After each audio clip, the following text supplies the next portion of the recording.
Assalamualaikum warahmatullahi wabarakatuh. Apa kabar semuanya sobat dimanapun Anda berada? Senang sekali saya bisa berjumpa untuk berdiskusi serta melanjutkan diskusi kita terkait dengan kebahasaan dan juga fenomena kebahasaan. Berjumpa kembali di channel Z2H Insight dan selamat bergabung kembali untuk Anda yang baru menemukan channel ini. Saya ucapkan terima kasih. Mudah-mudahan channel ini bisa memberikan manfaat serta nuansa edukasi kepada Anda semua. Merupakan sebuah kehormatan bagi saya pribadi untuk bisa hadir dan menemani dan berdiskusi kepada Anda semua dimanapun Anda berada. Di episode sebelumnya kita sudah membahas tentang suatu cabang ilmu kebahasaan yang disebut dengan linguistik, di mana secara singkat linguistik berarti adalah sebuah ilmu kebahasaan yang terfokus kepada gejala-gejala kebahasaan atau unsur-unsur kebahasaan mulai dari yang terkecil hingga ke yang paling besar. Semuanya dikemas dalam sebuah unsur kebahasaan dan cabang ilmu bahasa yang disebut dengan linguistik. Bagaimana kata itu terbentuk, bagaimana klausa itu terbentuk, bagaimana frasa itu terbentuk, bahkan sindiran dan tuturan pun itu ternyata dikupas secara lengkap dalam sebuah ilmu yang disebut dengan linguistik. Silakan Anda bisa simak video saya itu dan Anda bisa diskusi dan juga bisa berkomentar di video yang terkait dengan cabang ilmu linguistik. Nah, di episode kali ini kita akan melanjutkan kajian kita terkait dengan ilmu bahasa dan juga fenomena kebahasaan, yaitu sebuah perkembangan dari cabang ilmu linguistik. Kalau di episode sebelumnya kita terfokus kepada bagaimana bahasa itu terbentuk, kemudian faktor-faktor apa saja. Dan pada episode kali ini kita akan sedikit mempertajam linguistik menjadi sebuah cabang ilmu baru yang disebut dengan ilmu sosiolinguistik. Kemudian ilmu sosiolinguistik itu kita akan coba kaji dan kita akan coba bahas pada episode kali ini. Untuk itu ayo kita belajar bersama, jangan skip videonya dan seperti biasa kita putar dulu intronya.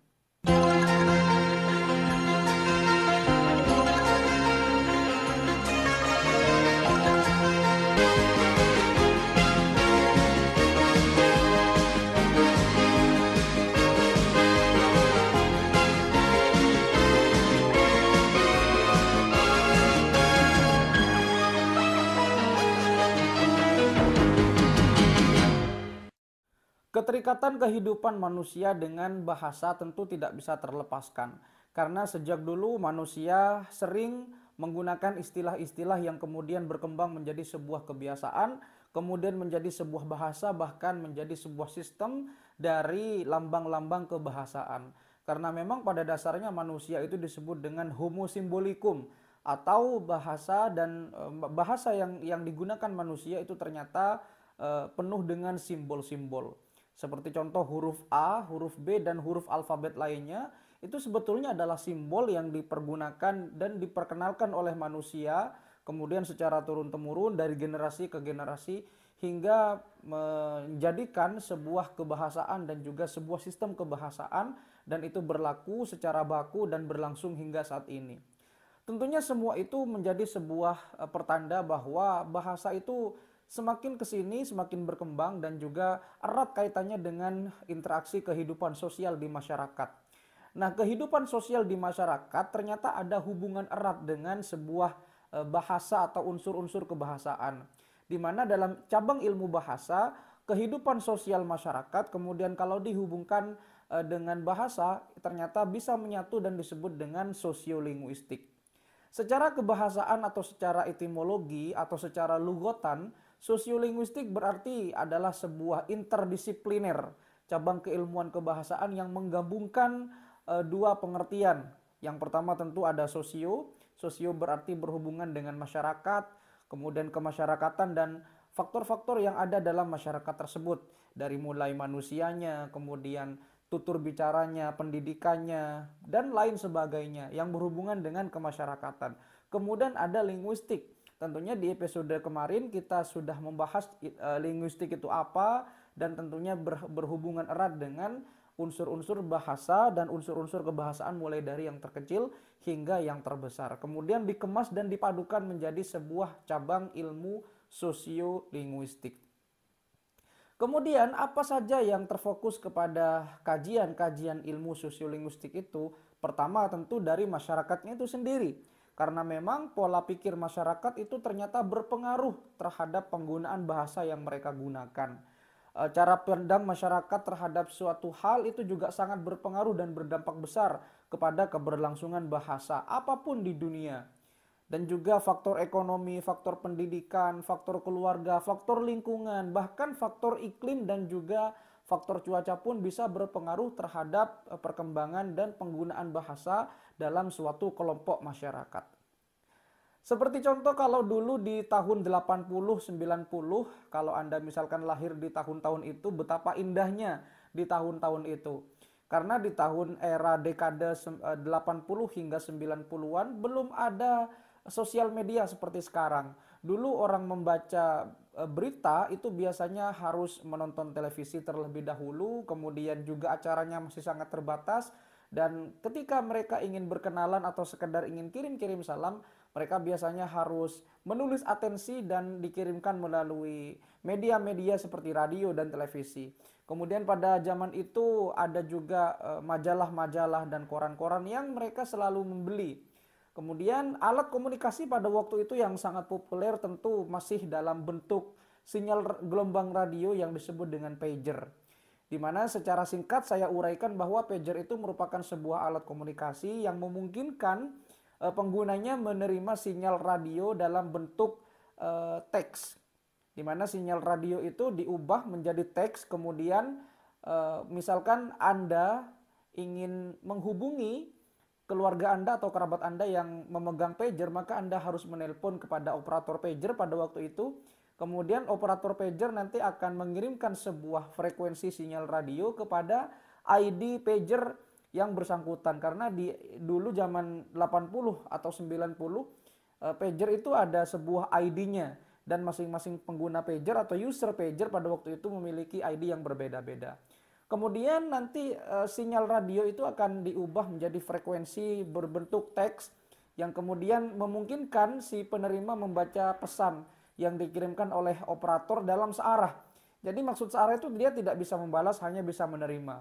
Kemudian pada waktu itu pager menjadi sangat booming di waktu 80 dan hingga 90-an kalau tidak salah. Dan orang-orang yang memiliki pager pada waktu itu serasa jadi bahan perbincangan dan bahan bahan untuk sekedar melihat orang-orang sultan dan orang-orang kaya. Karena hanya orang-orang tertentu saja dan hanya di kota-kota tertentu saja dulu yang tersedia layanan pager. Nah, dari pager ini kita bisa melihat bahwa fenomena kebahasaan ternyata sangat diperlukan oleh seseorang untuk sekedar mengekspresikan, untuk sekedar bertukar pesan, bahkan untuk sekedar saling sapa. Tentu kalau ini dikaitkan dengan sosiolinguistik, maka hubungan masyarakat dengan unsur kebahasaan itu memang sangat erat dan tidak bisa dipisahkan. Zaman dulu tahun 80-90 kita kembali lagi flashback, banyak sekali kita temui artis-artis yang kemudian ketika mereka berprofesi sebagai penyanyi, tentu Anda masih ingat ada lagu yang sangat melo di zaman dulu. Lagunya Dedi Dores, lagunya Obi Mesak, lagunya Ebit GAD, bahkan dulu sempat dilarang oleh pemerintah karena terlalu cengeng. Sehingga berangsur-angsur kembali menemukan sebuah genre baru dan kita bisa rasakan seperti sekarang. Bagaimana hiruk pikuk dunia sosial media mengubah segalanya, mengubah unsur-unsur kebahasaan dan timbullah istilah-istilah baru seperti bestie, kemudian OTW, kemudian ada lagi GWK, GWS, dan seterusnya yang tidak bisa saya sebutkan. Nah, fenomena tersebut tentunya timbul atas gejolak masyarakat dalam sebuah kebahasaan. Tentu bahasa itu sifatnya dinamis, tidak statis. Setiap waktu, setiap generasi akan ada istilah-istilah baru yang dijumpai dalam kelompok masyarakat. Kalau di Indonesia kita mengetahui bahwa bahasa itu sangat populer di kalangan anak muda. Tentu istilah populer anak muda dengan istilah populer orang dewasa berbeda. Anda yang lahir di era milenial tentunya berbeda dengan istilah-istilah yang sudah digunakan tahun 70, 80 hingga 90-an. Dan Anda tidak akan mungkin mengerti istilah-istilah anak muda tersebut. Tentu ini berbeda dengan negara-negara yang lain. Kalau ada salah satu negara di Asia Tenggara, kalau tidak salah di Filipina, ya ada Jejemon. Kalau di sini bahasa alay. Saya juga pernah membahas video tersebut ya, bahasa alay itu, silakan Anda bisa simak secara lengkap. Nah, kemudian sosiolinguistik juga berusaha bagaimana mengungkap sebuah fenomena kebahasaan dari faktor lingkungan dan juga iklim. Jadi iklim dalam sebuah lingkungan masyarakat itu kan berbeda-beda. Sebut saja lingkungan di pegunungan dengan iklim yang ada di pesisir pantai. Maka mereka akan cenderung berbeda bahasanya. Biasanya kalau di pinggir pantai agak lebih keras ketika mereka berintonasi, kemudian cara fonetiknya, kemudian cara mengeluarkan hurufnya, dan juga ini berbeda dengan mereka yang hidup di daerah-daerah pegunungan atau di dataran tinggi. Karena memang faktor-faktor lingkungan juga mempengaruhi, seperti kelembaban udaranya mempengaruhi, kemudian faktor cuacanya juga mempengaruhi, dan juga mempengaruhi pola pikir dari perspektif penutur bahasa. Contohnya, misalkan Anda hidup di lingkungan Jawa, biasanya di Jawa Timur itu juga ada logat yang berbeda-beda. Surabaya dengan Malang biasanya agak lebih kasar cara pengucapannya, dan ketika Anda pergi ke Solo atau Yogyakarta mereka akan lebih halus cara bicaranya. Dan perspektifnya, penuturnya juga pasti berbeda. Nah, itulah salah satu ruang lingkup yang dipelajari dalam sebuah cabang ilmu sosiolinguistik. Tentunya kalau ilmu sosiolinguistik dihubungkan dengan fenomena zaman sekarang, maka akan kita temui bahwa masyarakat itu sebetulnya hari demi hari dan tahun demi tahun terus haus akan istilah-istilah baru, yang mana istilah baru tersebut tentunya diciptakan oleh masyarakat yang ada pada waktu-waktu tertentu. Kita mengetahui bahwa hari ini banyak sekali istilah-istilah yang beredar di luaran sana. Ada yang diambil dari istilah Inggris, ada yang diambil dari istilah Arab, dan seterusnya. Tentu semua itu akan terus dikaji dan terus akan kita temui seiring dengan berjalannya waktu.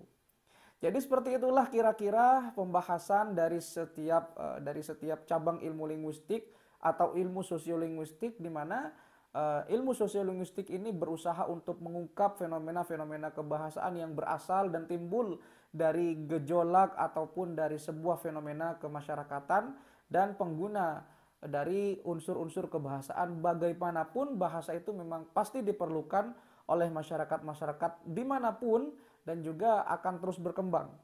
Nah, kita wajib untuk terus menyimak apakah ada fenomena-fenomena kebahasaan yang lain yang nanti akan timbul seiring dengan berjalannya waktu.